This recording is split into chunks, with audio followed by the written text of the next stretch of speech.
Bonjour à tous, je vous retrouve aujourd'hui pour une nouvelle vidéo patrimoniale consacrée à l'église Saint-Vigor, située sur la commune de Naux, à l'ouest des Coëvrons. Cette église romane aux origines très anciennes abrite de superbes peintures murales médiévales redécouvertes dans les années 70.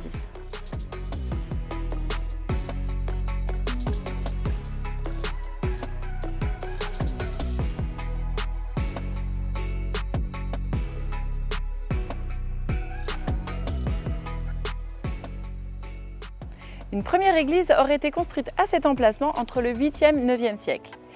Des textes datés de 989 nous apprennent que cette église appartenait à la puissante abbaye d'Évron érigée à quelques kilomètres de là. Finalement, cette église de Naux servait de chapelle aux moines qui étaient dans le prieuré juste à côté de ce bâtiment. Ils faisaient profiter les habitants de leur célébration. Malheureusement, ce premier édifice a été complètement détruit au 9e siècle par les Normands qui n'ont pas épargné cette partie du Maine. Un autre édifice a été construit au même emplacement au 12e siècle.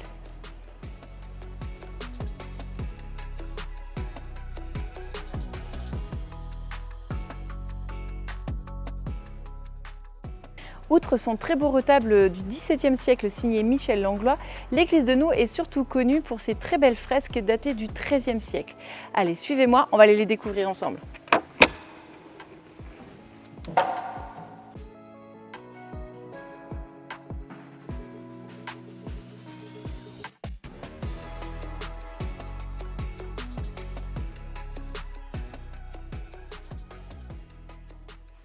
Les fragments conservés représentent la vie de Saint Vigor et la résurrection des morts.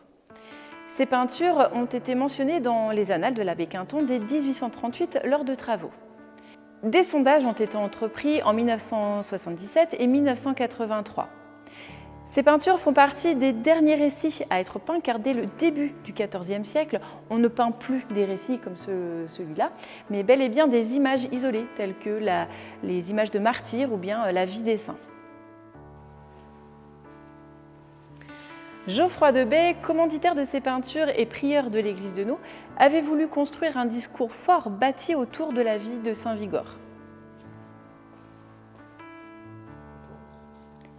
La première scène sur les murs est et sud correspond à des épisodes de la jeunesse de Saint Vigor et à ses premiers miracles.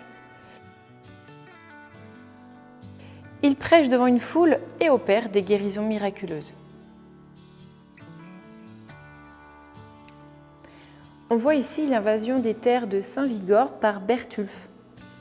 2 soldats chassent la population, mais le saint entre en prière et Bertulf tombe mortellement de cheval. Cette allusion à Bertulf est certes une évocation des difficultés entre l'Église et un seigneur local, mais aussi un avertissement. Durant le Haut Moyen Âge, certains seigneurs se sont emparés par la force des terres de l'Église. Si généralement les tensions se sont apaisées au cours du XIIIe siècle, la mort du comte de Bertulf reste un message désignant le sort réservé aux ennemis de l'Église. Une autre histoire peinte ici sur ces murs concerne Saint Vigor, son disciple Théodomère, ainsi que Volusien, un noble demandant de l'aide. Celui-ci demande à Vigor de le débarrasser d'un dragon géant qui se trouve dans sa forêt. Le seigneur est barbu, porte un long manteau, un béret et des gants. Le saint apaise le monstre, lui passe une étole autour du cou et demande à son disciple d'aller le noyer. Il ne subsiste de cette scène que l'image de la tête du monstre avec un fragment d'étole. Plus loin, on voit Volusien, les mains jointes et la population derrière lui regardant le monstre qui s'effondre. En remerciement, le Seigneur donne au saint son gant. Cette scène représente le jugement dernier à l'ancien emplacement du retable. On y voit Saint Vigor accompagnant le Christ qui préside la résurrection. Le Christ porte une tunique ouverte sur la poitrine dans une volonté d'afficher ses plaies. Le commanditaire des peintures, Geoffroy de Bai, y est même nommé et représenté.